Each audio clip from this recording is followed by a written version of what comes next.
تو میں ربیع الاول کے حوالے سے بات کرتا ہوں میرے بھائی. جیسے یہود و نصارہ میں بہت سے لوگوں نے اپنے جو علماء تھے, انہوں نے جو مذہبی رہنما تھے, مقتدا تھے, تحریف ہمیشہ انہوں نے کی ہے. تحریف غیر نہیں کرتا, اپنے کرتے ہیں, اندر کے لوگ کرتے ہیں.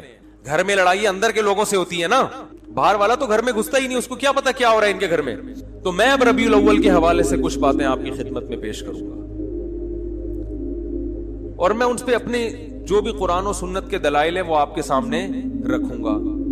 کسی کی سمجھ میں آ جائیں ٹھیک ہے, نہیں آئے تو بھائی قیامت میں وہ خود اللہ کے سامنے جواب دے. آپ کہہ دیتے نا اللہ ہمارے پاس ان کے مفتی صاحب کے دلائل تھے, ان کے جوابات تھے, یہ جوابات ہیں, یہ پیش خدمت ہے. اللہ مان لے تو ٹھیک ہے, نہیں مانے تو میرے بھائی یا تو میرے چترول لگیں گے یا آپ کے لگیں گے, دونوں میں سے ایک.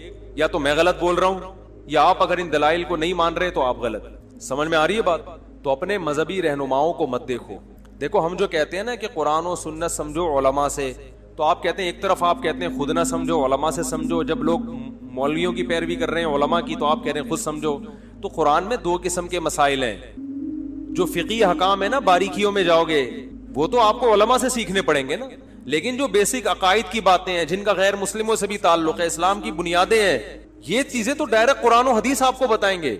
فقہی احکام میں جب باریکیوں میں آپ جائیں گے تو پھر اس میں علماء کا اختلاف ہوتا ہے, اس میں بہت لمبی لمبی بحثیں ہوتی ہیں.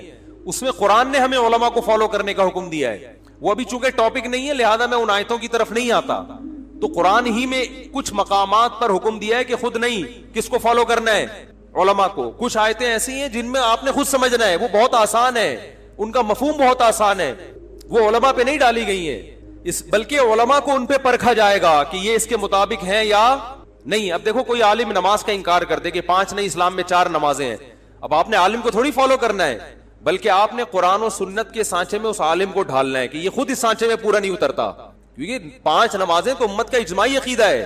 اب میں آپ سے ایک سوال پوچھتا ہوں, مجھے ایک بات بتاؤ میرے بھائی, ربیع الاول اگر 12 ربیع الاول عید کا دن ہے تو یہ سیلیبریٹ کرنے کا دن ہوا ہے بھائی؟ بولو نا بھائی. جیسے کہ لوگ کرتے ہیں, مبارکبادیں دیتے ہیں. ہم یہ دیکھتے ہیں پہلی دلیل, صحابہ کرام میں ایک موضوع من گھڑت روایت بھی نہیں ملتی کہ 12 ربیع الاول یا نبی کی پیدائش کے دن کو کسی صحابی نے سیلیبریٹ کیا ہو. آپ کہہ سکتے ہیں کہ 14 اگست کو بھی تو ہم سیلیبریٹ کرتے ہیں. یاد رکھو 14 اگست کا مذہب سے براہ راست تعلق بولو نہیں ہے, اس کا مذہب سے تعلق نہیں ہے, جبکہ نبی کا دن منانے کا تعلق کس سے ہے؟ مذہب سے. اس کے لیے مذہب سے ثبوت چاہیے. اور بھائی آپ ہر سال 1 جنوری کو اپنی بیگم کے ساتھ ٹور پہ نکلتے ہو, گھومتے ہو, کھاتے ہو, پیتے ہو, آپ کہتے ہو یار ہماری شادی ہوئی تھی تو بیگم آج وہ دن دوبارہ آ گیا قسمت سے, چلو تھوڑا سا انجوائے کرتے ہیں. لوگ سالگرہ مناتے ہیں نا بیگم کے ساتھ, اس کو بدعت تھوڑی کہا جائے گا. وہ بھائی اس کا مذہب سے کیا تعلق ہے؟ وہ آپ کی نجی زندگی, آپ 1 جنوری کو مناؤ, 10 کو مناؤ, 5 کو مناؤ, 6 کو مناؤ, نہیں مناؤ, آپ کا دل چاہ رہا ہے کہ مناؤ تو مناؤ, نہیں دل چاہ رہا تو طلاق ڈے مناؤ. آپ ہمیں کیا ہے, ٹھیک ہے نا, جو مرضی ڈے مناؤ, آپ کی نجی زندگی ہے. دن منانے پر گورنمنٹ کی طرف سے بھی کوئی پابندی نہیں, اللہ کی طرف سے بھی کوئی پابندی نہیں. برتھ ڈے کے مخالفت اس لیے کرتے ہیں کہ ہے یہ حماقت, کہ آپ کی زندگی میں 1 سال کم ہو گیا, آپ خوشی منا رہے ہو, حماقت کا فتویٰ لگا رہے ہیں, بدعت کا فتویٰ نہیں لگاتے برتھ ڈے پر. ارے بعض کام بذات خود صحیح ہوتے ہیں, لیکن وہ جس جذبے سے کیے جا رہے ہوتے ہیں وہ جذبہ کا تکی نہیں بنتا نا وہاں پہ, اس لیے کہا جاتا ہے غلط رسم ہے. برتھ ڈے تو بالکل ہی کامن سینس کے خلاف ہے. شادی بیاہ میں یہ ہوتا ہے کہ آپ کی فار ایگزامپل 1 جنوری کو شادی دوبارہ وہ آ گئی تو بھی کھوپڑی میں آنے والی چیز تو یہ بھی نہیں ہے, سال ہو گیا تو کیا ہو گیا, کون سا تمیز سے گزرا ہے جو آپ جو ہے نا منا رہے ہو. لیکن اگر کوئی منا رہے نہیں جی بیگم آج ہم اچھا کھائیں گے, آج ہم جائیں گے گھومنے پھرنے, تو چلو یار آپ کی بیگم ہے, آپ دونوں لائف کو انجوائے کرو, ہم کیوں کباب میں ہڈی بنے بھائی. زیادہ سے زیادہ یہ کہا جائے گا یار یہ غیروں سے رسم آئی ہے, انگریزوں سے آئی ہے, اس سے زیادہ اس پر اعتراض نہیں ہوگا, اس کا مذہب سے تعلق نہیں ہے. برتھ ڈے پر تو 2 اعتراض ہوں گے نا, ایک تو غیروں سے آئی, دوسرا کہ یار آپ کی موت کے قریب ہو گئے اور آپ کیک کاٹ رہے ہو کہ میں 52 سال کا ہو گیا. 52 سال کے نہیں, آپ کی زندگی میں 52 سال اور کم ہو گئے ہیں, ٹھیک ہے نا. تو ابھی عبرت کا ٹائم تک کیک کھانے کا, کیک کھا کے اپنی عمر اور کم کر رہے ہو. پیسٹری اور کیکوں سے تو عمر کم ہوتی ہے نا. 52 سال کا ہو گئے, شکر ادا کرو, اب تھوڑا اچھا کھاؤ اب, ورنہ جو اس پہ شکر ادا کرو کہ آپ نے کیک کھائے ہر سال, پھر بھی اللہ نے 52 تک آپ کو پہنچا دیا. اب توبہ کر لو کیک سے. کیک اور پیسٹری تو آپ کو پتا ہے ہارٹ اٹیک کا بہت بڑا ذریعہ ہے. لیکن رسول اللہ صلی اللہ علیہ وسلم ہمیں کامل دین دے کر گئے ہیں. آپ نے ہمیں بتا دیا کہ سیلیبریشن کا ڈے کون سا ہے, عبادت کا دن کون سا ہے. اب نہ عبادت میں کمی بیشی اور نہ ان تہواروں میں کوئی کمی بیشی ہوگی. صحیح بخاری صحیح مسلم کی حدیث ہے, آپ صلی اللہ علیہ وسلم نے فرمایا, حضرت انس بن مالک راوی ہیں, کہ اللہ زمانے جاہلیت میں عرب ایک خاص دن عید منایا کرتے تھے. آپ نے فرمایا اللہ نے ان کے بدلے ہمیں 2 عیدیں دے دی ہیں, ایک عید الفطر اور ایک عید الاضحیٰ. سمجھ میں آ رہی ہے بات؟ 2 عیدیں اللہ نے ہمیں اس کے بدلے دے دی ہیں. تو اسلام میں جو عید ہے کتنی ہے؟ 2. ان عیدوں میں حکم ہے آپ اچھے کپڑے پہنے, اور اس کی کوئی لاجک بھی ہے نا. لاجک یہ کہ رمضان کے روزے ختم ہوئے, چھٹی, جسمانی خوشی بھی روحانی خوشی. جسمانی خوشی یہ وہی ہوٹل کے پراٹھے شروع دوبارہ سے, گٹکے کی پرمیشن مل گئی آپ کو, یہ جسمانی. روحانی یہ کہ اللہ نے اتنی بڑی عبادت ہم سے لے لی. ویسے ایک روزہ رکھنا کتنا مشکل ہے, پورے مہینے اللہ نے روزے رکھوا دیے ہم سے, گن پوائنٹ پہ رکھوا لیے نا, فرض کر دیے. ورنہ ہمیں اختیار دیتا تو ہم تو ساری زندگی سوچتے ہی رہتے. اللہ نے کہا رکھنے پڑیں گے بس. تو چلو زبردستی اللہ نے عبادت کروا لی, مگر کروا تو لی نا, اس بہانے اللہ کا نام لینے کی توفیق مل گئی. رمضان نہ ہوتا تو رمضان کی عبادتیں ہوتی نہیں ہوتی. تو یہ دونوں خوشیاں, بقرعید میں بھی 2 خوشی. روحانی خوشی یہ کہ ابراہیم علیہ السلام کی سنت زندہ ہو رہی ہے, گناہ معاف ہو رہے ہیں قربانی کے ذریعے. جسمانی خوشی گوشت کھانے کو مل رہا ہے تازہ, اپنے ہاتھوں کا ذبح کیا ہوا. یقین ہے گائے کا ہی ہے, بکرے کا ہے, یقین ہے. ورنہ کیا پتا بھائی کیا کیا لوگ ہوٹلوں میں کھاتے ہیں کھلاتے ہیں. تو وافر مقدار میں گوشت کھانا سے بڑے فائدے ہوتے ہیں. بیان بھی ہمارے جبھی سمجھ میں آتے ہیں. لوگ جو اعتراض کرتے ہیں نا مجھ سے, یہ کیا بیٹھ کے باتیں کر رہے ہوتے ہیں شادیوں. بھائی آپ جب سبزی کھاؤ گے تو نہیں سمجھ میں آئے گی. سبزی کھانے والے کی سمجھ میں, ہندو بہت زیادہ اعتراض کرتے ہیں اسلام کی 4 شادیوں پر. بھائی جب سبزی کھاؤ گے تو کہاں سے سمجھ میں آئے گی, گوشت کھاؤ. تو خیر دونوں دو اللہ نے عیدیں دی. اب مجھے ایک بات بتاؤ کہ ہم دیکھتے ہیں کہ رسول اللہ صلی اللہ علیہ وسلم کے دور میں ربیع الاول درجنوں دفعہ آیا. آپ صلی اللہ علیہ وسلم کے دنیا سے جانے کے بعد کا ٹائم بھی اگر ملایا جائے اور آپ کا ٹائم ملایا جائے تو درجنوں بار آیا ہے. یعنی کوئی ایک ضعیف سے ضعیف روایت بھی نہیں ملتی کہ اس مہینے کو صحابہ کرام نے دوسروں مہینوں سے کوئی الگ حیثیت دی ہو, کہیں بھی نہیں ملتا. حتیٰ کہ رسول اللہ صلی اللہ علیہ وسلم کی جو تاریخ ولادت ہے وہ بھی 12 بنتی نہیں ہے کسی حساب سے. فلکیات کی روح سے اگر آپ کیلکولیشن کریں نا بیٹھ کے, تو نہ تاریخ وفات 12 ربیع الاول بنتی ہے اور نہ تاریخ ولادت. دیکھو اسلامی تہوار جو ہوتے ہیں نا, بلکہ دنیا میں کسی بھی مذہب کے جو تہوار ہوتے ہیں ان کی ڈیٹ میں کسی کا اختلاف نہیں ہوتا, کیونکہ وہ ایسی چیز ہے جو تمام اہل مذاہب کو جوڑ دیتی ہے. جیسے ہندو جو ہولی مناتے ہیں, جہاں بھی دنیا میں ہندو پایا جائے گا ایک ہی دن پہ منائے گا وہ ہولی. عیسائی کرسمس مناتے ہیں پوری دنیا کے کس دن, 25 کو. تہواروں میں اختلاف کسی مذہب میں نہیں ہوتا. مسلمان عید الفطر مناتے ہیں 1 شوال کو. کسی بھی مسلک کا مسلمان ہوگا شوال کی پہلی تاریخ, کیا دیوبندی, کیا بریلوی, کیا اہل حدیث, کیا شیعہ, کیا سنی, کیا حتیٰ کہ جو یعنی جن کی صرف اسلام کی طرف اپنی نسبت کرتے ہیں وہ لوگ, چاہے اسلام سے ان کا تعلق ہو نہ ہو, عید تہوار 1 شوال. وہ الگ بات ہے 1 شوال میں فرق آتا ہے کہ ہمارے یہاں 1 شوال ایک دن پہلے تو وہاں ایک دن بعد, لیکن ہے 1 شوال. اور بقرعید 10 ذی الحجہ, ان میں کہیں اختلاف نہیں ہوتا.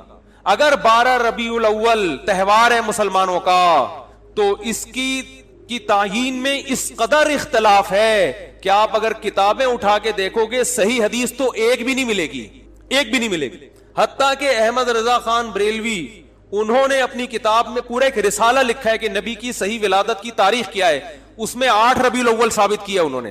وہ کتاب کا حوالہ بھی میں نے دیا تھا.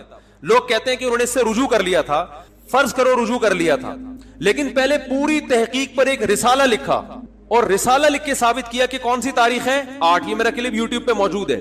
پھر اس سے رجوع کر رہے ہیں. اس کا مطلب کنفیوژن تو پیدا ہو گئی نا. تہواروں میں ایسی کنفیوژن بولو بھائی نہیں ہوتی. مجھے نہیں پتا رجوع کیا ہے کہ نہیں کیا, میں کہتا ہوں فرض کر لو رجوع کیا ہے. اول تو اتنے تحقیقی رسالے سے رجوع کرنا آسان نہیں ہوتا. ایک رسالہ ہے, صرف لکھا ہوا نہیں ہے, پوری تحقیق سے ثابت کی ہے انہوں نے. تو تہواروں میں اختلافات بولو بھائی نہیں ہوتی. اب میں نمبر وار بتاتا ہوں آپ کو جلدی کہ کون کون سے دلائل ہیں جس سے پتا چلتا ہے کہ 12 ربیع الاول کوئی خوشی کا تہوار منانے کا دن نہیں. نمبر وار دلائل. نمبر 1, صحابہ کرام میں ہمیں کوئی ضعیف روایت بھی نہیں ملتی کہ 12 ربیع الاول تو دور کی بات، پورے ربیع الاول میں کوئی انہوں نے الگ سے اس مہینے کو اہمیت دی ہو. اسلام میں 4 مہینے محترم ہیں، ان میں ربیع الاول کا نام نہیں آتا. سمجھ میں آ رہی ہے بات؟ اشہر حرم ہے نا 4 مہینے محترم، ان میں ربیع الاول بولو بھائی نہیں ہے. حالانکہ نبی صلی اللہ علیہ وسلم اگر اس مہینے کو الگ سے اہمیت دیتے تو آپ صلی اللہ علیہ وسلم ان 4 محترم مہینوں میں جن میں قتال ناجائز تھا ان میں ربیع الاول کو سب سے پہلے رکھتے آپ. یہ دوسری دلیل مستقل ہو گئی ہے کہ اسلام میں جب 4 مہینوں کو محترم قرار دیا گیا تو اس میں ربیع الاول کا بولو نا نہیں. تو پہلی دلیل نبی صلی اللہ علیہ وسلم نے اپنے دور میں کبھی بھی نہیں منایا، کوئی ایک ضعیف حدیث بھی نہیں ملتی. لوگ کہتے ہیں پیر کا روزہ رکھا ہے، میں اس طرف آ رہا ہوں ابھی. نمبر 2، رسول صحابہ کرام نے خلفائے راشدین کے دور میں کوئی ایک جھنڈی کیا ایک تنکے کا بھی ثبوت نہیں ملتا کہ الگ سے اس مہینے کو کوئی پروٹوکول دیا ہو. نمبر 3، اسلام میں 4 مہینے محترم قرار دیے گئے، ان میں ربیع الاول کا تذکرہ بولو نہیں ہے. نمبر 4 کہ اسلام میں 2 عیدیں تو بڑی ہیں اور ایک عید ہے جمعے کی جو چھوٹی عید کہلاتی ہے. اس کا بھی عید کے ساتھ لک ہے نا، ایک روایت میں اس کو عید قرار دیا گیا ہے اور اس میں عید کے کچھ احکامات بھی ہیں، صرف زبانی کلامی قرار نہیں دیا گیا بلکہ عید کے بولو بھائی کچھ احکامات بھی ہیں. جو کہ مسجد آتے ہیں نا تو جمعے کے دن بھی نہا دو، عید کے دن بھی اجتماع ہوتا ہے، جمعے کے دن بھی اجتماع ہوتا ہے، عید کے دن بھی 2 رکعتیں ہوتی ہیں، جمعے کے دن بھی 2 رکعتیں، عید کے دن بھی خطبہ ہوتا ہے، جمعے کے دن بھی خطبہ ہوتا ہے. تو ساری مشابہتیں کس کے ساتھ ہیں؟ عید بھی جمہور علماء کے نزدیک صرف شہر میں جائز ہے، عید بقرعید کی نماز گاؤں میں دیہاتوں میں جائز نہیں ہے. جمعہ بھی انہی جمہور علماء کے نزدیک صرف شہر میں جائز ہے، گاؤں دیہاتوں میں جمعہ جائز نہیں ہے. تو سارا لک آ رہا ہے کہ نہیں آ رہا؟ اور اس کو عید قرار. اور ایک مزید مشابہت کہ نبی صلی اللہ علیہ وسلم نے فرمایا کہ جمعے کے دن کو روزے کے ساتھ خاص مت کرو. جائز ہے روزہ رکھنا لیکن اسپیشل اس کی کوئی فضیلت نہیں ہے، پہلے سے رکھتا آ رہا ہے کوئی کنٹینیو تو ٹھیک ہے. الگ سے یہ کہنا کہ آج جمعے کا دن ہے بڑا دن ہے تو میں روزہ رکھوں گا یہ ٹھیک نہیں ہے. کیوں؟ عید کے دن روزہ نہیں ہوتا نا، تو اب بڑی عید تو نہیں ہے لہذا روزے کو مکروہ قرار دیا گیا. اب مجھے ایک بات بتاؤ، سب سے پہلے جو قوم آئی وہ یہودی تھے نا، ان کے لیے جو بڑا دن تھا گویا مجازی عید تھا، وہ ہفتے کا دن تھا یا نہیں؟ آج بھی یہودی ہفتہ مناتے ہیں، ان کی مجازی عید کون سی تھی؟ ہفتہ. اس کے بعد آئے عیسائیوں کے لیے کون سا دن ہوا؟ اتوار. اس کے بعد آئے مسلمان، تو کون سا ہونا چاہیے تھا؟ پیر کا دن نبی کی ولادت کا دن بھی ہے، اس بات کے زیادہ لائق تھا کہ یہ بڑا دن بنا دیا جاتا، اور اس بات کے لیے بھی کہ وہ ہفتہ اتوار پھر ہم اس کے بعد پیر. لیکن ریورس گیئر لگا دیا اسلام نے، نا پیر کا دن نہیں بنے گا تمہارے لیے. بہت مشکل ہے بات سمجھانا، بہت مشکل. ماموں کو سمجھانا بولو بھائی، ماموں بنانا آسان ہے، ماموں کو سمجھانا. تو اسلام نے پیر کے دن کو پروٹوکول حالانکہ بنتا بھی تھا اور قیاس کا تقاضا بھی تھا کہ وہ ان کا جمعہ ہے، ان کا ہفتہ ہے، ان کا اتوار ہے تو ہمارا پیر ہونا چاہیے، ریورس.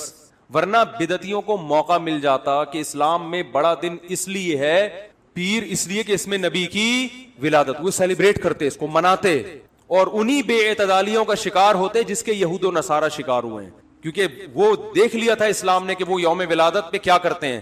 یہ فلسفہ ختم کر دیا اسلام نے. کتنے دلائل ہو گئے ہیں؟ 3 ہو گئے، 4 ہو گئے، جتنے بھی ہو گئے بعد میں لکھ لینا. اس ہمیں آم کھانے سے مطلب ہے پیڑ گننے سے. بعض لوگ کہتے ہیں رسول اللہ صلی اللہ علیہ وسلم نے بھی اپنا یوم ولادت منایا ہے اور آپ صلی اللہ علیہ وسلم پیر اور جمعرات کا روزہ رکھتے تھے. کسی نے پوچھا پیر کا روزہ کیوں رکھتے ہیں؟ آپ نے فرمایا میرا یوم ولادت ہے. پہلی بات یہ کہ اس سے تو پیر کا دن منانا ثابت ہوا، 12 ربیع الاول کا روزہ تو پھر بھی ثابت نہیں ہوتا نا. 12 تاریخ کو تو آپ نے کہیں بھی نہیں ملتا، بلکہ اسی حدیث سے اگر آپ دلیل پکڑتے ہیں تو اسی حدیث سے تو ثابت ہوتا ہے کہ پھر پیر کو مناؤ. 12 ربیع الاول کو پھر بھی منانا ثابت نہیں ہوتا، کہیں بھی نہیں ہے کہ 12 تاریخ کو نبی نے روزہ رکھا ہو. دوسری بات کہ پیر کو آپ صلی اللہ علیہ وسلم نے روزہ رکھا تو اس میں آپ نے اس کے تہوار ہونے کی اور نفی کر دی ہے، کیونکہ روزہ اور تہوار جمع نہیں ہوتے. روزہ رکھ کے آپ نے بتا دیا کہ اس دن کو سیلیبریٹ کرنے کا کہ تصور کو میں جڑ سے ختم کر رہا ہوں. عید الفطر کے دن روزہ ہوتا ہے. دیکھو پیر کا دن اس بات کے بھی امکان تھا کہ تہوار بھی ہو سکتا ہے اور نہیں بھی ہو سکتا.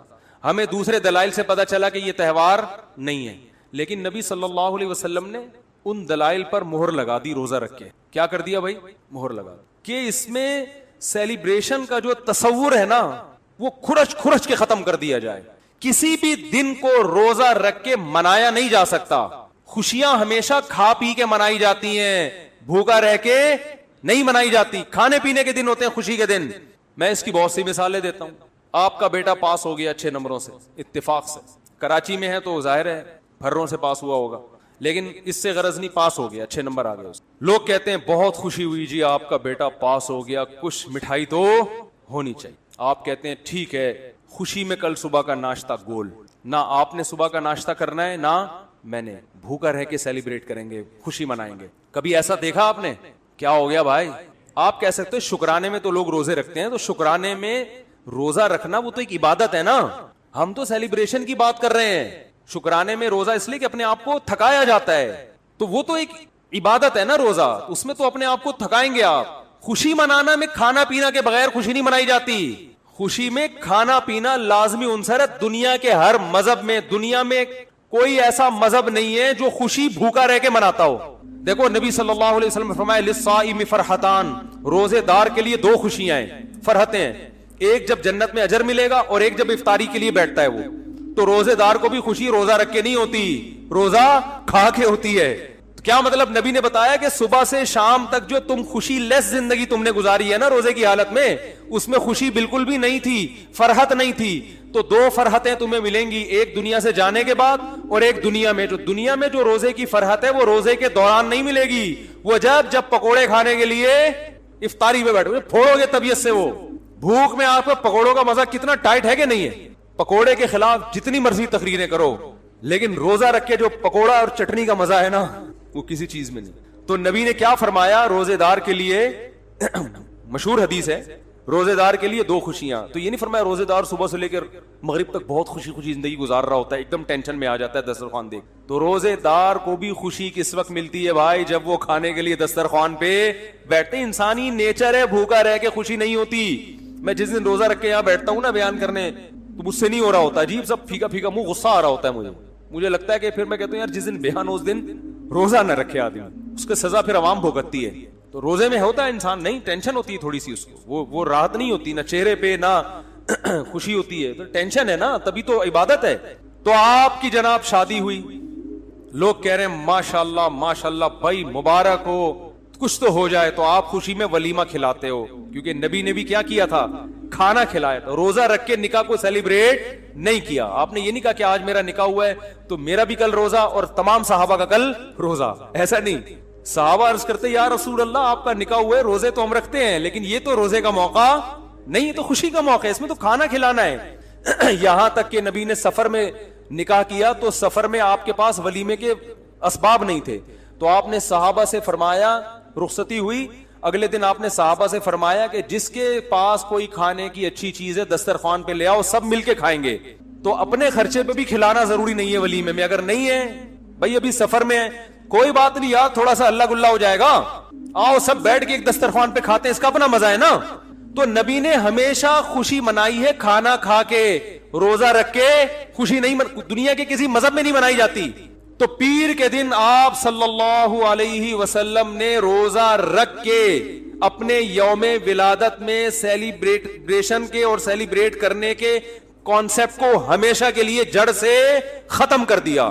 اب جو نبی کا سچا عاشق ہوگا وہ ربیع الاول کو خوشیاں نہیں منائے گا, بہت زیادہ کچھ کرے گا تو روزہ رکھ لے گا.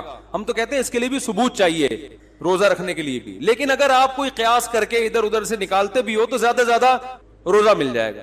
دیکھو خوش ہونا الگ چیز ہے, خوشی منانا الگ چیز ہے. ربیع الاول میں خوش ہونے پر پابندی نہیں ہے. اگر کوئی اس لحاظ سے ربیع الاول کا مہینہ سوچ کے خوش ہوتا ہے کہ اس میں نبی کی ولادت ہوئی تھی, اس کو مناسبت ہے, تو خوش ہونے پر گورنمنٹ کی طرف سے بھی کوئی پابندی نہیں اور اللہ کی طرف سے بھی کوئی پابندی نہیں ہے. خوشی تو کسی بھی بات پہ ہو سکتی ہے نا. ربیع الاول سے محبت بھی ہو سکتی ہے کہ یار اس مہینے میں نبی پیدا ہوئے تو مجھے اس میں محبت ہے, کوئی پابندی نہیں, بلکہ عین نبی سے محبت کا تقاضا ہے, اس محبت کو منانا. بات آ رہی ہے سمجھ میں؟ منانا الگ چیز ہے, خوش ہونے پر آپ ہو خوش, کوئی مسئلہ نہیں. ہمارے حضرت فرماتے جب بھی ربیع الاول کا مہینہ آتا ہے میرے دل میں ایک عجیب سی ایک محبت پیدا ہوتی ہے اس مہینے سے. اور علماء کی یہ مزاج ہے یار, نبی سے بھائی نبی کی طرف جو چیز بھی منسوب ہوگی اس سے محبت ہوگی کہ نہیں ہوگی؟ یقیناً ہوگی. ہم جاتے ہیں مدینہ منورہ، رسول اللہ صلی اللہ علیہ وسلم کا حجرہ یہاں تھا مدینہ میں، دیکھ کے خوشی ہوتی ہے نا، ایک محبت کے جذبات ابھرتے ہیں، یار نبی کی نسبت ہے، یہاں حجرہ تھا امی عائشہ کا، یہاں یہ امی عائشہ کا حجرہ، یہ نبی صلی اللہ علیہ وسلم کے بیٹھنے کی جگہ، یہ امامت کی جگہ، دیکھ کے ایک ایمان تازہ ہوتا ہے. لیکن کرنا کچھ نہیں ہے وہاں، کیونکہ کچھ کرنے کے لیے ثبوت کی ضرورت ہے. وہاں کرنا کچھ نہیں ہے، زیارت کر کے خوش ہونا ہے، اللہ سے دعا مانگنی ہے کہ اللہ ہمیں نبی سے اور محبت نصیب فرما. کرنا کچھ نہیں ہے، کرنا جہاں جہاں جو کچھ ہے وہ نبی نے بولو بھائی بتا دیا کہ یہاں یہ کرنا ہے، یہاں یہ کرنا ہے. طواف کی جگہ کہاں ہے، اعتکاف کی جگہ کہاں ہے، صفا مروہ کی سعی کہاں ہوگی، رمی کہاں ہوگی، قربانی کہاں ہوگی، یہ سب چیزیں نبی نے بتا دی ہیں. اب آپ کو کب مینا میں قربانی ہوتی ہے نا، آپ جوش میں آئے کہ یار مجھے تو نبی کے جگہ سے اتنی محبت، جہاں آپ کا حجرہ تھا، میں فرط محبت میں دیوانہ ہو گیا، میں قربانی وہاں کروں گا. نبی کی یاد کوئی کر سکتا ہے؟ سعودی گورنمنٹ پکڑ کے فوراً جیل میں ڈال دے گی. او بھائی قربانی نبی نے بھی کہاں کی ہے؟ مینا میں کی ہے. دم بھی مینا میں دینا پڑے گا، حرم میں، حدود حرم میں. تو ہر چیز کی لوکیشن، جگہ جہاں کیا کیا کرنا ہے وہ نبی نے بتا دیا ہمیں. اخپل طریقے سے نہیں چلنے کی اجازت آپ کو. ایک تھوڑی سی دلیل اور رہ گئی، یہ ٹاپک بہت اہم ہے نا، اس کو مکمل ہونے دیں. میرا خیال یہ تھا اس پہ کہ نبی نے روزہ رکھ کے بتا دیا کہ اس کو سیلیبریٹ کرنے کا کوئی تصور بولو بھائی نہیں. ایک اور دلائل تو ایسے بہت ہیں، بس وقت ختم ہو رہا ہے تو ایک آخری دلیل لے کے پتلی گلی سے نکل. اسلام میں جتنے تہوار ہیں وہ دن کی روشنی میں ہیں، راتوں کو بولو بھائی نہیں. رات کو تہوار منانا یہ یہود و نصارہ کا کلچر ہے. رات کو اسلام نے تہوار نہیں رکھے. شب برات بھی اسلام میں اسی وجہ سے نہیں ہے. جو 15 شعبان ہے نا، اس کی رات میں عبادت ہے، تہوار نہیں ہے. سمجھ رہے ہو؟ راتیں عبادت کے لیے، تہواروں کے لیے نہیں ہے، سونے کے لیے اور عبادت کے لیے. عیسائی کرسمس کب مناتے ہیں؟ رات کو. ہندو دن میں ہولی مناتے ہیں، مگر ان کی جو رسومات کا بہت زیادہ حصہ رات کے وقت بھی ادا ہوتا ہے. رات کو اسلام نے تہوار اس لیے نہیں رکھے کہ رات میں انسان کی توجہ گناہوں کی طرف جانے کا خطرہ زیادہ ہوتا. اور شاعر اسلام دن کی روشنی میں ادا کیے جاتے ہیں، شاعر اسلام، کیونکہ وہ اسلام کی ایک معرفت کا ذریعہ ہے. تو اس زمانے میں تو لوگ راتوں کو سو جایا کرتے تھے نا، جبکہ ربیع الاول دن میں زیادہ منایا جاتا ہے یا رات میں؟ رات، کیونکہ چراغاں کرنا ہے اور چراغاں دن میں ہوتا ہی نہیں. تو اسلام میں جتنے تہوار ہیں کب ہیں؟ دن کی روشنی میں. تو پتہ چلا اسلام کے تہواروں میں چراغاں ہے ہی نہیں. صحیح ہے نا؟ کیونکہ دن میں تو لائٹیں نظر نہیں آئیں گی. اب مجبور ہیں رات کو ربیع الاول منانے پر، کیونکہ چراغاں کب ہوتا ہے؟ رات. اور رات کو اسلام میں تہوار، ارے بول لو نا، نہیں ہوتا. اسلامی تہوار دن میں ہوتے ہیں، رات سونے کے لیے اور عبادت کے لیے. چھپ کے اللہ اللہ کرو بیٹھ کے بس گھر میں، پتلی گلی سے نکل لو. تو یہ بھی خود ایک اس بات کی دلیل ہے کہ یہ تہوار جس طریقے سے منایا جا رہا ہے وہ اسلام کے مزاج کے بھی کیا ہے؟ بالکل اپوزٹ ہے، بالکل اگینسٹ ہے. اسلام کا مزاج بھی اس کو قبول نہیں کرتا. تو اللہ کرے یہ باتیں سمجھ میں آ جائیں اور سنت کو فالو کرنا شروع کر دیں. باقی نبی کی یاد میں نعتیں پڑھنا بہت اچھی بات ہے، اس سے کون منع کرتا ہے.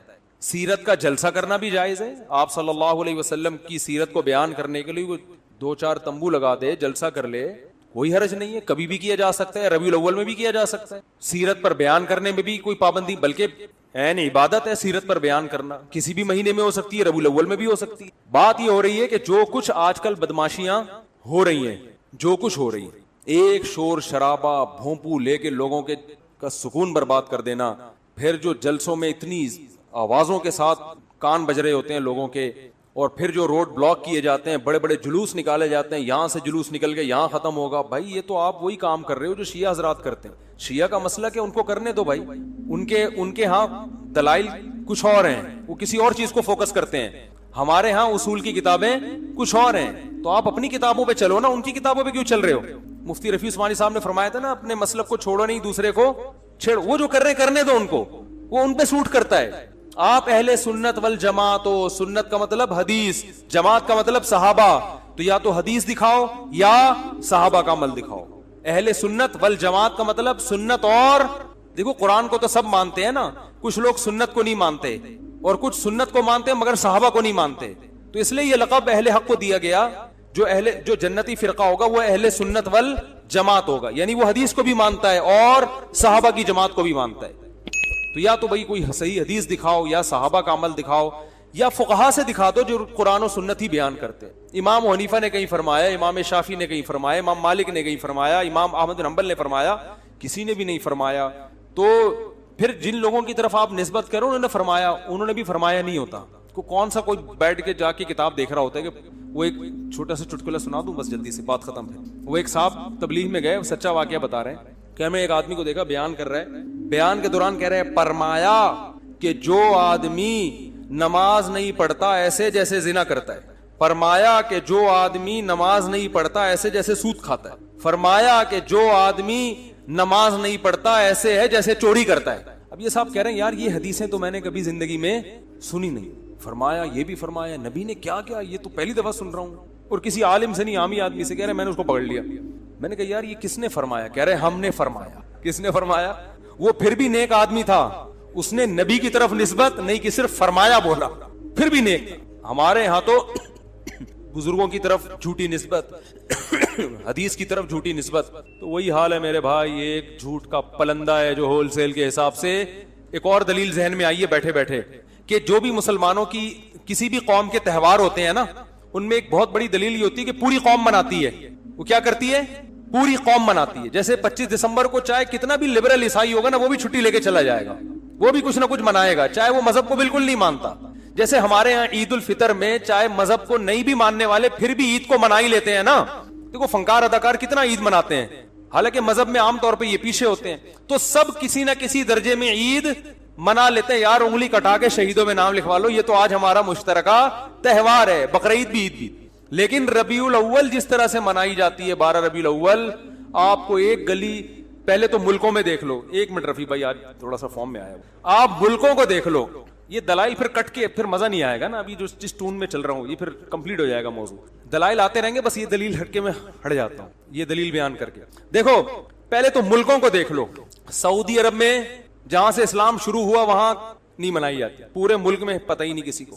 دبئی میں بھی اب صرف چھٹی کی گئی ہے، ورنہ 1400 سال سے کوئی چھٹی وٹی نہیں ہوتی تھی۔ اب جا کے گورنمنٹ نے سنا ہے کوئی 12 ربیع کو چھٹی کا قانون پاس کی، تو ظاہر ہے جو 1400 سال سے چلا رہا تھا وہ صحیح تھا نا، اب تھوڑی صحیح ہوگا۔ ایک آدمی نے مجھے کہا سوڈان میں بھی 3 طلاقوں کو ایک کہنے کا قانون پاس ہو گیا ہے۔ میں نے کہا سوڈان میں اسلام صدیوں پہلے آیا تھا، ایک 1200 سال پہلے، 1200 سال سے تو 3 تھیں، اب جا کے کیا ہو رہی ہیں ایک، یا تو وہ صحیح تھا یا یہ صحیح ہے۔ تو اب تو ہو رہا ہے چینجنگ، جو صدیوں سے آ رہی ہے وہ اصل ہے نا اسلام۔ تو آپ دیکھ لو کہ بڑے بڑے اسلامی کنٹری، میں ملیشیا میں 12 ربیع الاول کو رہا ہوں، کوئی ایک جھنڈا بھی مجھے نظر نہیں آیا، کہیں بھی نہیں، نہ کوئی چھٹی، کچھ بھی نہیں ملیشیا میں۔ اب شاید کر دی ہو تو ایک الگ بات ہے۔ اور بھی دنیا کے بہت سے ملکوں میں ہمارا جانا ہوا 12 ربیع الاول کو بھی پتہ ہی نہیں، اسلامی کنٹریز میں، ترکی میں نہیں پتہ چلتا۔ اچھا پھر جن ملکوں میں ہو رہا ہے وہ زیادہ تر یہ ہیں پاکستان، بنگلہ دیش اور انڈیا، ان میں بھرپور طریقے سے 12 ربیع الاول منائی جاتی ہے۔ تو ان میں بھی ہر جگہ نہیں ہے، کے پی کے میں نہیں زیادہ تر پتہ چلتا، پشاور میں 12 ربیع الاول کا زیادہ پتہ نہیں چلے گا، کیونکہ 1200 سال پہلے جو اسلام آیا اس میں 12 ربیع الاول نہیں تھی، تو وہ نہیں مناتے اب تک۔ کہیں کہیں چیدہ وہ ایک آدھ نظر آ جائے گا کہ جھنڈا لگا ہوا ہے، نہیں منائی جائے۔ پھر بہت سے شہروں میں پتہ ہی نہیں چلتا، کوئٹہ میں نہیں ہے، بہت کم ہے، نہ ہونے کے برابر۔ یہ ہے کراچی میں، بلکہ سب سے زیادہ لاہور میں، کراچی میں۔ پھر جن شہروں میں ہے ان میں بھی پورے شہر میں نہیں ہے۔ کھارا در میں بھرپور طریقے سے ڈیفنس میں نہیں ہے۔ سمجھ میں آ رہی ہے بات؟ کھارا در میں آپ کو لگے گا ایک بالکل ایک نیا دن ہے آج، ڈیفنس جاؤ گے تو کچھ بھی نہیں ہے، حالانکہ وہ بھی مسلمان ہے بھائی۔ گلشن اقبال میں نہیں ہے۔ پھر جن علاقوں میں جیسے کھارا در میں یا ناظم آباد میں کہیں منائی جا رہی ہے تو بھی پورے ناظم آباد میں نہیں ہے۔ ایک گلی جھنڈوں سے بھری ہوئی ہوگی، دوسری گلی میں ایک جھنڈا بھی نہیں لگا ہوا ہوگا۔ ہماری گلی میں نہیں ہوتا، ایک گھر میں ہوگا دوسرے گھر میں نہیں ہے۔ پھر جس گلی میں جھنڈے لگے ہوئے اس میں بھی پوری گلی میں نہیں ہے، کچھ گھروں میں جھنڈے لگے ہوئے ہیں، کچھ گھر ویسے ہی سوکھے سوکھے، ٹھیک ہے، وہ نارمل لائف کے مطابق نہیں گزار رہے ہیں۔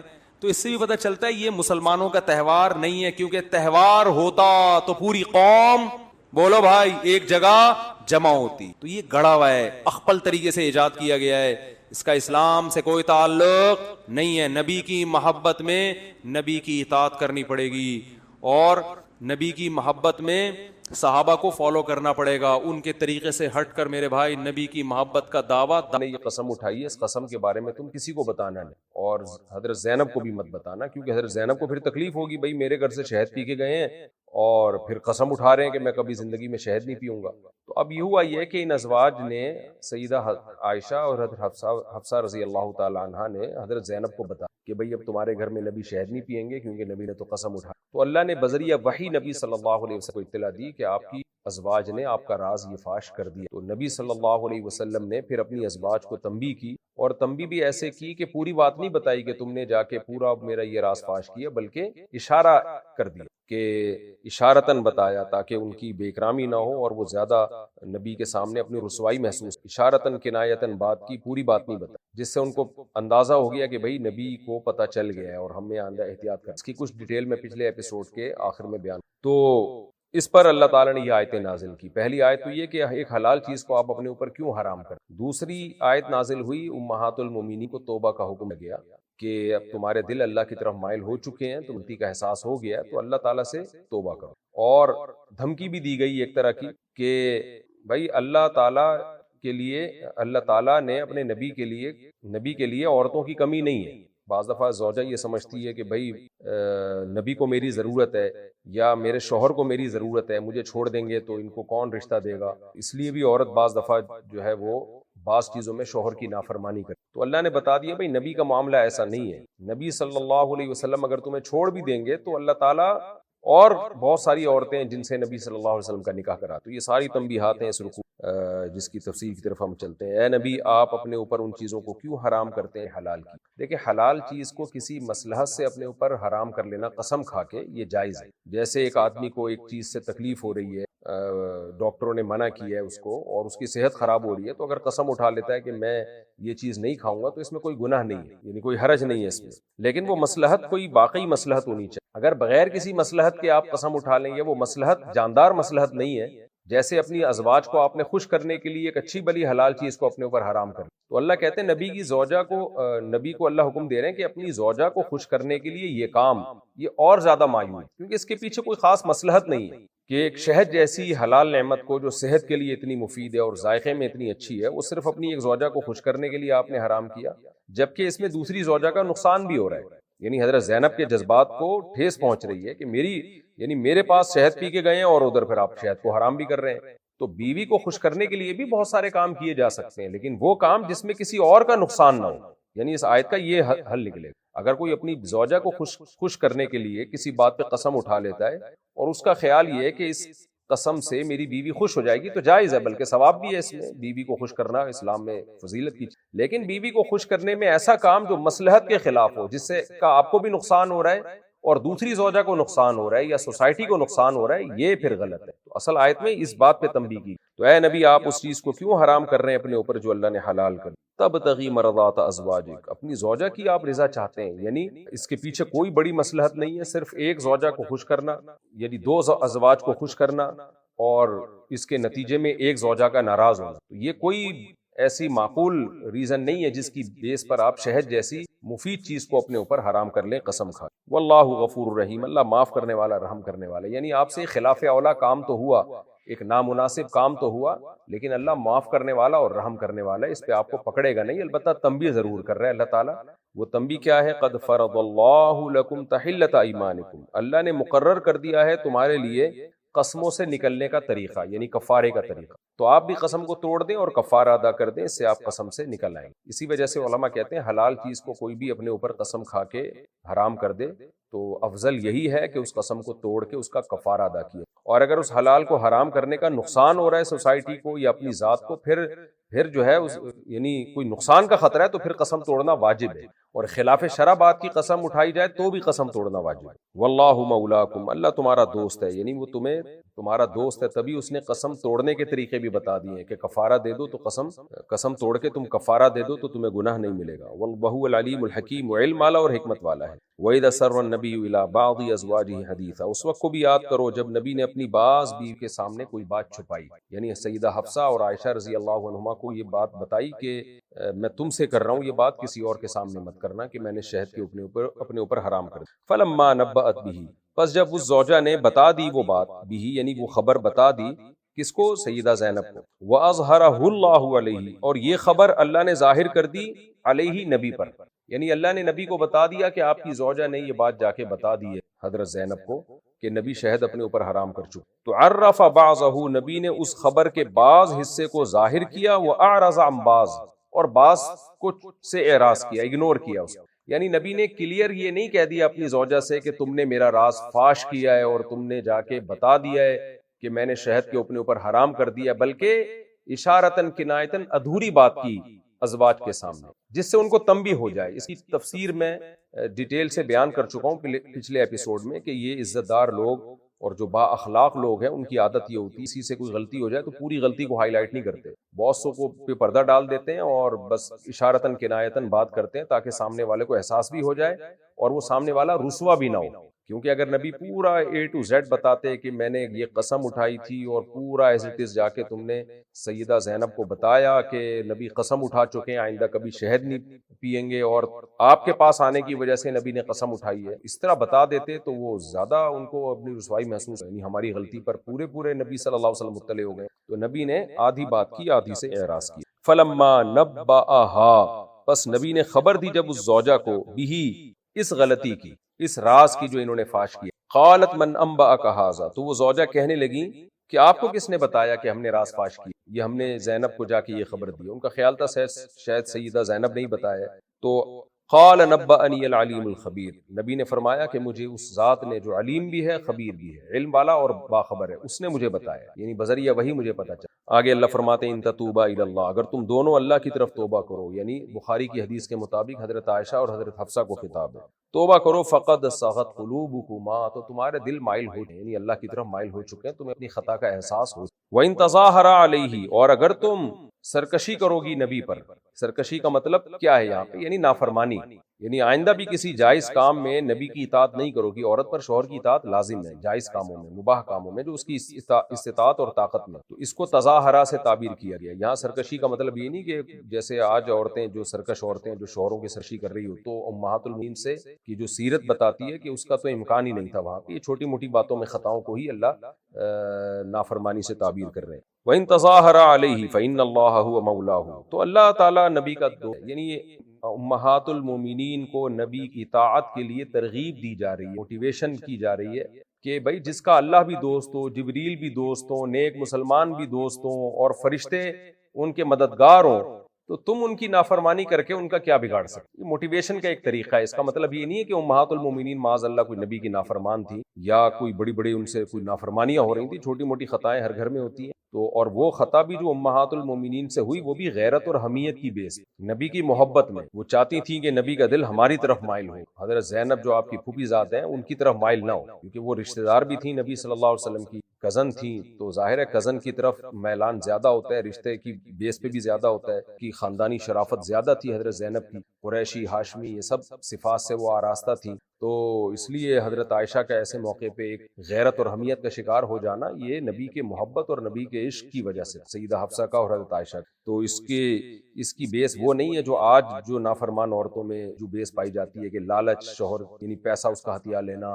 یا اس کو ستانا، اپنی جو ہے وہ اپنی صرف خواہشات کی بیس پہ، اپنی نفسانی خواہشات کی. تو امہات المومنین اس سے بہت بری تھی. آپ دیکھ لیں نا نبی صلی اللہ علیہ وسلم نے ان کو کیسے غربت اور مسکنت میں رکھا ہوا تھا، پھر بھی انہوں نے نبی صلی اللہ علیہ وسلم کی صحبت میں رہنا ہی پسند کیا، جبکہ نبی نے ان کو طلاق کا اختیار بھی دیا تھا، پھر بھی انہوں نے نبی کی صحبت میں رہنا پسند کیا. تو یہ آپ کے پاکیزہ کردار کی بہترین دلیل ہے. کیونکہ یہ جو صحابہ کے خلاف لوگ ہیں نا یا صحابیات کے خلاف، وہ اس طرح کی آیتیں نکال کے بہت طنز کرتے ہیں، سیدہ عائشہ پہ، حضرت حفصہ پہ بہت طنز کرتے ہیں، جبکہ یہ بات بھی احادیث سے ثابت ہے کہ نبی صلی اللہ علیہ وسلم کو جو سب سے زیادہ محبوب زوجہ تھی وہ حضرت عائشہ ہی تھی. یہ کیسے ہو سکتا ہے کہ نبی کی محبت حضرت عائشہ سے تو بے پناہ ہو، سیدہ عائشہ کی نہ ہو؟ اس لیے یہ سب نیچرل ہے. غیرت اور حمیت کی بیس پہ بعض دفعہ سوکھنوں میں اس طرح کا معاملہ ہو جاتا ہے. عسیٰ ربہ ان طلقکن، اللہ تعالیٰ فرماتے ہیں اگر رب تمہیں طلاق دے دیں، یعنی یہ بھی موٹیویشن کا ایک طریقہ ہے کہ بھائی نبی تمہارے محتاج نہیں ہے، آپ نبی کی محتاج ہو، آپ سب، تو آپ نے اطاعت کرنی ہے. کیونکہ اگر اللہ تعالیٰ یعنی اگر نبی صلی اللہ علیہ وسلم تمہیں طلاق دے دیں تو عسیٰ ربہ ان یبدلہ، رب کیا کرے گا؟ بدلے میں دے دے گا ازواجن خیرا منکن، ایسی بیویاں جو تم سے بہتر ہوں گی. وہ بہتر کس لحاظ سے؟ اللہ فرماتے ہیں مسلماتن، اسلام کے احکام پہ چلنے والی ہوں گی، مؤمناتن، عقیدے میں مضبوط، قانتاتن، اطاعت کرنے والی، یعنی نبی کی کسی بات میں نافرمانی نہیں کریں گی، تائباتن، کبھی غلطی ہو جائے تو توبہ کریں گی، عابداتن، عبادت کرنے والی ہوں گی، سائحاتن، کثرت سے روزے رکھنے والی، تو یہ ساری صفات ان کے اندر ہوں گی۔ تو اور صحیح احادیث سے، قرآن سے یہ بات ثابت ہے کہ نبی نے طلاق نہیں دی۔ کیوں نہیں دی؟ اس لیے کہ یہ صرف قرآن میں تنبیہ تھی امہات المومنین کو، اور یہ تمام تر صفات امہات المومنین میں موجود تھی۔ تو قرآن کی اس آیت سے پتہ چلتا ہے کہ امہات المومنین ہی کا اللہ نے نبی کے لیے انتخاب کیا ہے۔ ایسا نہیں ہوا کہ نبی، یہ صرف ایک ڈرایا گیا ہے، دھمکایا گیا ہے، حقیقت سے اس کا تعلق نہیں ہے کہ اللہ نے ایسا کر بھی دیا۔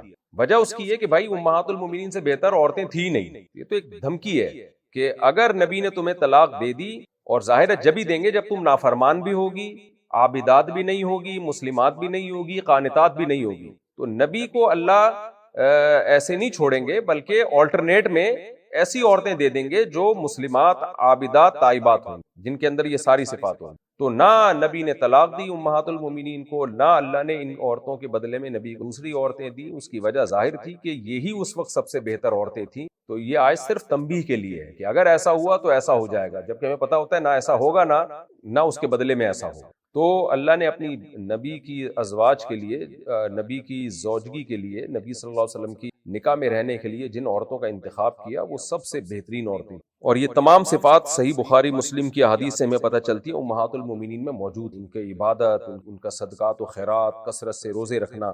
آگے اللہ نے فرمایا ثیبات و ابکارا، اور وہ طلاق یافتہ بیوہ بھی ہوں گی، کنواری بھی ہوں گی، اور ظاہر نبی کی جو نکاح میں ازواج تھیں ان میں کنواری بھی تھیں، طلاق یافتہ بھی تھیں، تو اس کی بھی ضرورت نہیں آئی۔ لیکن اللہ بتا رہے ہیں کہ اگر نبی تمہیں چھوڑ دیں گے تمہاری کسی غلطی کی بیس پہ، تو نبی تمہارے محتاج نہیں ہے، اللہ نبی کو دوسری بیویاں دلا۔ اب طلاق یافتہ اور کنواری دونوں کا تذکرہ اس لیے کیا کہ طلاق یافتہ میں کچھ فائدے ہوتے ہیں، یا بیوہ میں کچھ فائدے ہوتے ہیں، وہ تجربے کار ہوتی ہیں، سگھڑ ہوتی ہیں، گھر چلانے والی ہوتی ہیں اور گھر بسانے والی ہوتی ہیں۔ کنواری کے نخرے زیادہ ہوتے ہیں، لیکن کنواری میں اٹریکشن زیادہ ہوتی ہے، تو اس لیے دونوں طرح کی عورتوں میں مرد کو دلچسپی۔ تو اللہ تعالیٰ فرماتے ہیں کہ نبی ہر طرح سے، نبی اللہ تعالیٰ جو ہے نبی کی ہر طرح سے نکاح کی ضرورت پوری کرے گا۔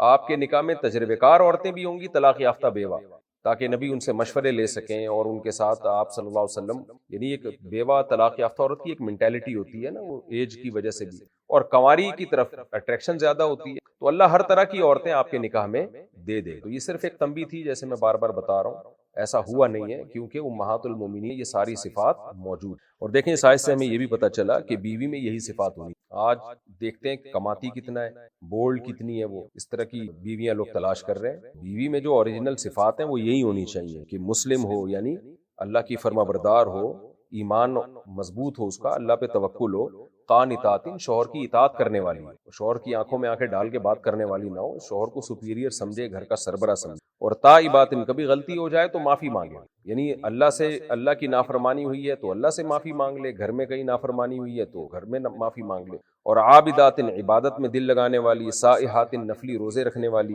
تو یہ سب صفات جو ہے عورت کی پسندیدہ صفات، تبھی اللہ نے ان صفات کو ہائی لائٹ کی۔ اور اس سے ہمیں یہ بھی پتہ چلا کہ مرد کو زیادہ شادیوں کی جو اللہ نے اجازت دی ہے، اس میں بہت سارے فائدے ہیں، اور ان فائدوں میں یہ ہے کہ ایک عورت سے مرد کی بعض دفعہ ضرورت پوری نہیں ہوتی، بعض دفعہ خوبصورتی کی بیس پہ مرد کسی عورت سے شادی کرتا ہے، وہ سگھڑ نہیں ہوتی، گھرداری والی نہیں ہوتی، گھر کا بیڑا غرق کر دیتی ہے، بد اخلاق ہوتی ہے، تو اس کو طلاق دینا پڑتی ہے۔ تو بہتر نہیں ہے کہ اس کو طلاق مت دو اور ایک بیوہ طلاق یافتہ سے کر لو جو گھر چلانے والی ہو، جن کو اللہ نے دولت دی ہے وہ تو اس پہ آسانی سے عمل کر سکتے ہیں کہ جو ہے سگھڑ عورتیں اور گھرداری والی عورتیں بھی ان کو مل جاتی ہیں۔ حضرت جابر بن عبداللہ رضی اللہ تعالیٰ عنہ نے نکاح کیا تھا نا ایک بیوہ عورت سے، اور وجہ یہ بیان کی کہ میری والدہ کا انتقال ہو گیا ہے تو میری چھوٹی چھوٹی بہنیں ہیں، ان کو سنبھالنے والا کوئی نہیں، میں کسی کنواری لڑکی سے شادی کرتا تو مجھے اس کو سنبھالنا پڑتا، تو میں نے کسی بیوہ سے شادی کی ہے تاکہ وہ میری چھوٹی بہنوں کو بھی سنبھال لے۔ تو یہ حکمتیں نکاح میں حاصل ہوتی ہیں۔ عورت کو اس کا کیا فائدہ ہوتا ہے؟ اس بہانے ہر طرح کی عورتوں کی شادی ہو جاتی ہے اچھے لوگوں سے، طلاق یافتہ عورتوں کی بھی شادی ہو جاتی ہے، کنواریوں کی بھی شادی ہو جاتی ہے۔ اب جو ایک شادی کا رواج ہے ہماری سوسائٹی میں، تو اس میں مرد کا معیار اتنا اونچا ہو گیا ہے کہ ہر ایک کو کنواری چاہیے اور یہ صفات چاہیے، اب ساری کوالٹی ایک عورت میں ملتی نہیں ہے، تو اس کا نقصان یہ ہوتا ہے کہ خواتین کی بھی شادیاں نہیں ہو رہی، مرد کے نخرے بہت ہو گئے ہیں، اور جن کو جو طلاق یافتہ ہوں بیوہ ان کی ویسے ہی نہیں ہوتی. تو اس لیے مرد کو اللہ نے زیادہ شادیوں کی اجازت دی ہے کہ طلاق یافتہ سے بھی کرو، کماری سے بھی کرو، بیوہ سے بھی کرو، سب عورتوں کا گھر بسے. اس میں عورت کا بھی فائدہ ہے اور مرد کا بھی فائدہ ہے. اور اگر یہ نہیں ہوگا تو مرد کا بھی نقصان ہے اور ہماری سوسائٹی میں زیادہ نقصان عورت کو ہو رہا ہے، رشتے ہی نہیں ملتے خواتین. آگے اللہ تعالیٰ فرماتے ہیں یا ایھا الذین آمنوا قوا انفسکم واہلیکم نارا. اچھا اس میں ایک سبق کی بات ہمارے لیے یہ بھی ہے کہ گھروں میں یہ چھوٹی موٹی چیزوں کا ہونا نیچرل ہے. جب نبی کے گھر میں ہو گیا تو سب کے گھروں میں ہو سکتا ہے. تو جن کی زیادہ بیویاں ہیں نا ان کو ان چیزوں کے لیے تیار رہنا چاہیے کہ وہاں زیادہ بیٹھ گئے تو اس زوجہ کو ان کو احساس ہوا کہ وہاں کیوں زیادہ بیٹھ گئے. تو نبی نے ان سب مشکلات کے باوجود 9 بیویاں رکھی، پھر بھی رکھی ہیں آپ نے بھی، اور اس کو سنت قرار دیا آپ صلی اللہ علیہ وسلم نے، اور اس عمل کی ترغیب دی ہے زیادہ شادیوں. تو یہ جو لوگ کہتے ہیں نا 2 شادیوں کے بعد یہ مسائل ہوتے ہیں، بھائی ان مسائل کے باوجود زیادہ نکاح کرنا سنت عمل ہے. یہ مسائل ہوں گے کیونکہ اگر ان مسائل سے بچنے کے لیے آپ نے تعدد زوجات یا زیادہ بیویاں رکھنے کی حوصلہ شکنی کی تو پھر جو مسائل پیدا ہوں گے وہ ان مسائل سے بہت زیادہ خطرناک مسائل ہیں، وہ بہت ڈینجرس ہوں گے جن پر میں بات کرتا رہتا ہوں.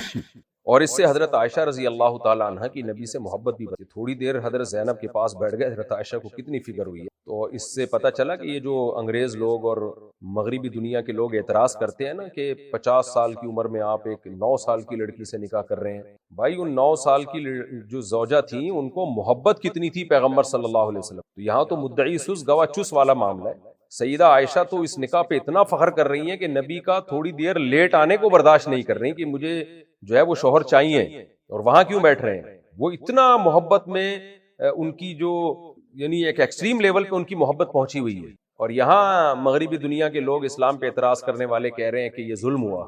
جس پہ ظلم ہوا وہ تو کہہ رہی ہیں کہ مجھے عشق ہے محمد صلی اللہ علیہ وسلم سے، اور وہ تو دیر سے آنا ان سے برداشت نہیں ہو رہا. اور یہ جو ہے وہ زیادہ بڑے فلاسفر بن کے کہہ رہے ہوتے ہیں کہ جو ہے یہ معاذ اللہ سیدہ عائشہ پہ معاذ اللہ ظلم ہو گیا. یا ایھا الذین آمنوا قوا انفسکم واہلیکم نارا وقودها الناس والحجارہ. اے ایمان والو اپنے آپ کو اور اپنے گھر والوں کو جہنم کی آگ سے. اچھا اس میں ایک حکمت کی بات یہ بھی ہے کہ اللہ نے فرمایا کہ اے نبی آپ حلال کو اپنے اوپر حرام کیوں کر رہے ہیں، اپنی زوجہ کی رضا چاہتے ہیں آپ. یہ اللہ نے اس لیے تذکرہ کر دیا کہ آج بہت سارے مرد بہت سارے کام جو جائز بھی ہوتے ہیں ان میں مصلحت بھی ہوتی ہے، صرف بیوی کے کہنے سے وہ نہیں کر رہے ہوتے.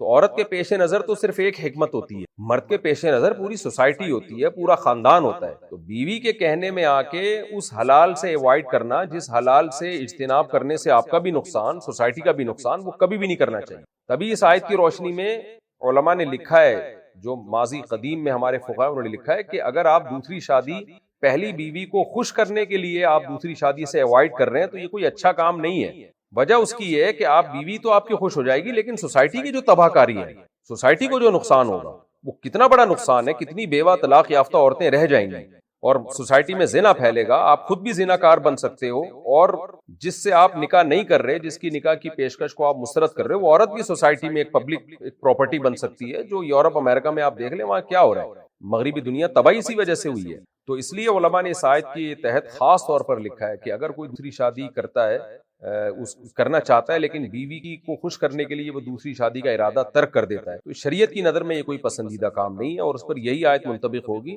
لما تحرم ما احل اللہ لک، آپ حلال کو اپنے اوپر حرام کیوں کر رہے ہو؟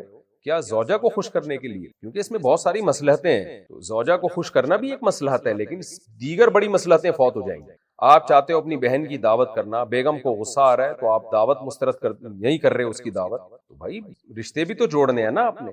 تو بیوی کو خوش کرنے کے لیے ہر وہ کام جس کا سوسائٹی پہ برا اثر پڑے وہ بہت بری حرکت ہے. مرد کو اس سے اجتناب کرنا چاہیے. ہاں ایسے کام جس سے سوسائٹی پہ کوئی برا اثر نہیں پڑ رہا، وہ بیوی کو خوش کرنے کے لیے ان جائز کاموں کو بھی چھوڑا جا سکتا ہے. اس میں کوئی حرج نہیں ہے بلکہ ثواب ہے، کیونکہ اسلام میں زوجہ کی بھی حقوق ہے. اس کی دل لگی کرنا، اس کو خوش کرنا، یہ بہت بڑی عبادت ہے. نبی صلی اللہ علیہ وسلم کی تعلیمات ہیں اس بارے میں. تم میں سب سے بہتر وہ ہے جو اپنی زوجہ کے ساتھ اچھا. تو اگر آپ کی زوجہ آپ سے کوئی حلال کام چھڑوا دیتی ہے اور اس حلال کام کو چھوڑنے میں بیوی خوش ہو رہی ہے اور سوسائٹی کا کوئی نقصان بھی نہیں ہو رہا، تو پھر اس میں کوئی حرج نہیں ہے، وہ بالکل جائز ہے، اس میں کوئی حرج. یا ایھا الذین آمنوا قوا انفسکم حلال کام. اس کی میں ایک مثال دیتا ہوں. آپ کا دوستوں کے ساتھ پکنک کا موڈ ہو رہا ہے کہ جاتے ہیں، آپ کی بیوی کو اچھا نہیں لگ رہا جانا، وہ کہہ رہی نہیں آج میرے ساتھ ٹائم گزارے. تو ایک حلال کام تھا نا دوستوں کے ساتھ پکنک پہ جانا، تو آپ نے دوستوں کو ناراض کر دیا، بھائی میری گھر والی ناراض ہو، میں نے گھر میں ٹائم تو یہ بھی جائز کام تھا جو آپ نے بیوی کو خوش کرنے کے لیے چھوڑ. یہ جائز ہے کیونکہ اس میں کوئی نقصان نہیں ہے سوسائٹی کا، تو اللہ نے بیوی کا حق پہلے رکھا ہے، دوستوں کو بعد میں رکھا ہے۔ تو ان کاموں کو جن میں کوئی مصلحت فوت ہو رہی ان کو ان سے اوائڈ نہیں کرنا۔ یا ایھا الذین آمنوا قوا انفسکم واہلیکم نارا، اے ایمان والو اپنے آپ کو اور اپنے گھر والوں کو جہنم کی آگ سے بچاؤ۔ یہ اس لیے اللہ نے فرمایا کہ انبیاء کی ازواج کا تذکرہ ہے، تو انبیاء کی ازواج کو یہ خیال ہو سکتا ہے ہمارے شوہر تو محمد صلی اللہ علیہ وسلم ہے، تو ہمیں بھی شریعت پہ چلنا کیا اتنا ہی ضروری ہے؟ تو اللہ بتا رہے ہیں کہ ضروری ہے، اور جن کے شوہر نیک ہیں یا سربراہ نیک ہیں ان کو بھی بتایا جا رہا ہے کہ تمہارے نیک ہونے سے یہ ضروری نہیں ہے کہ تمہارے بیوی بچے بھی جہنم سے بچ جائیں، تو تم نے اپنے گھر والوں کو بھی جہنم کی آگ سے بچانا ہے، ان کی بھی اصلاح کی تم نے فکر کرنی ہے۔ جیسے دنیا میں بھوکا مرنے سے اپنی آل اولاد کو بیوی بچوں کو بچاتے ہو، تو آخرت کی آگ سے بچانے کی بھی اتنی ہی فکر کیا کرو۔ یا ایھا الذین آمنوا، اے لوگوں جو ایمان لائے ہو، قوا انفسکم اپنے آپ کو بھی، واہلیکم اور اپنے گھر والوں کو بھی، نارا جہنم کی آگ سے بچاؤ، یعنی نیک کام کرنے پر ان کو ابھارو، ان کی اصلاح کی کوشش۔ وقودها الناس والحجارہ، وہ آگ ایسی ہے جس کا ایندھن انسان اور پتھر ہوں گے، علیہا ملائکۃ غلاظ شداد، جس پر فرشتے بڑے سخت دل ہوں گے، ان کو تمہیں دیکھ کے کوئی ترس نہیں آئے گا، شداد شدید بھی ہوں گے، تم ان سے لڑ کے جہنم سے باہر بھی نہیں نکل سکتے۔ لا یعصون اللہ ما امرہم، اللہ انہیں جو آرڈر دیتا ہے وہ اس کو پورا کرتے ہیں، اس کی نافرمانی نہیں کریں گے۔ یعنی تمہیں یہ لگ رہا ہوگا کہ وہ جب تمہیں عذاب میں ڈالیں گے تمہاری چیخ و پکار کو سن کے ترس آئے گا، یا تم ان کو کوئی رشوت دے کے اپنے آپ کو باہر نکلوا لو گے، تو اللہ کہتے ہیں نہ ان کو ترس آئے گا، نہ تم ان سے لڑ کے باہر آ سکتے ہو، کیونکہ شدید ہیں، وہ طاقتور ہیں، اور جو اللہ نے آرڈر ان کو دیا ہے اس کی خلاف ورزی بھی کبھی نہیں کریں گے، تو اس لیے ان سے تو تم مایوس ہو جاؤ۔ تو بہتر یہی ہے کہ تم دنیا میں جہنم کی آگ سے بچنے کی کوشش کرو، ایسے اعمال کرو جو تمہیں جہنم کی آگ سے بچا لے۔ وَيَفْعَلُونَ مَا يُؤْمَرُونَ، وہ وہی کچھ کریں گے جن کا ان کو حکم دیا جائے گا۔ اور اللہ کافروں سے کہے گا، جب کافر مایوس ہو جائیں گے نا تو پھر عذر پیش کریں گے، تو اللہ تعالیٰ کہیں گے لا تعتذروا اليوم، اے کافرو آج کے دن تم عذر پیش مت کرو، انما تجزون ما کنتم تعملون، جو تم نے اعمال کیے نا تمہیں اسی کی سزا دی جا رہی ہے، یہ سب حرکتیں تم دنیا میں کر کے آ چکے ہو، تو اب یہ عذر پیش نہ کرو کہ ہم تو برے نہیں تھے، ہم تو ایسے تھے، ہم تو یہ سب کچھ اسی لیے ہے کہ تمہارے اعمال ٹھیک۔ یہ رکوع بھی الحمدللہ کمپلیٹ ہو گیا۔ اب ہم سورہ تحریم کے آخری رکوع یعنی سورہ تحریم کا رکوع نمبر 2 اور 28ویں پارے کا آخری یعنی 20واں رکوع، اس کی طرف چلتے ہیں حسب معمول، مختصر لفظی ترجمہ، مختصر گرامر کے ساتھ، پھر انشاءاللہ اس کی تفسیر بھی آج میں مکمل کر دوں گا۔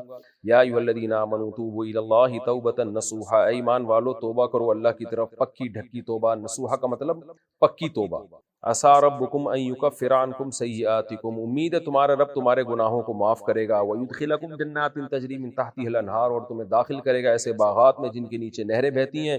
یوم لا یخزی اللہ النبی، یہ وہ دن ہوگا جس دن اللہ نبی کو بھی رسوا نہیں کرے گا، والذین آمنوا معہ، اور جو نبی کے ساتھ ایمان لے کر آئے ان کو بھی اللہ رسوا نہیں کرے گا۔ نورہم یسعی بین ایدیہم، ان ایمان والوں کا جو نور ہے، یسعی، سعی یسعی کا سعی یسعی کا معنی دوڑنا، یہ دوڑ رہا ہوگا، سعی یسعی، سعی یسعی سعی یسعی، فتح یفتح کے باب سے، یہ دوڑ رہا ہوگا، سعی سے نکلا ہے، بین ایدیہم، ان کے سامنے بھی، وہ بھی ایمانہم، اور ان کے دائیں طرف بھی، یہ نور ہوگا جو ان کے دائیں طرف اور سامنے دوڑ رہا ہوگا، ان کے آگے آگے، اور یہ اس نور کے پیچھے پیچھے چل رہے ہوں گے، اس کو دیکھ کے روشنی حاصل ہو رہی ہوگی۔ یقولون، اور یہ دعائیں مانگ رہے ہوں گے، ربنا اتمم لنا نورنا، اے اللہ مکمل کر دے تو ہمارے لیے ہمارے نور کو، اتم یتم اتماما، کمپلیٹ کر دے، یعنی اس نور کو آخر تک باقی رکھنا جب تک ہم پل صراط سے اتر نہیں جاتے۔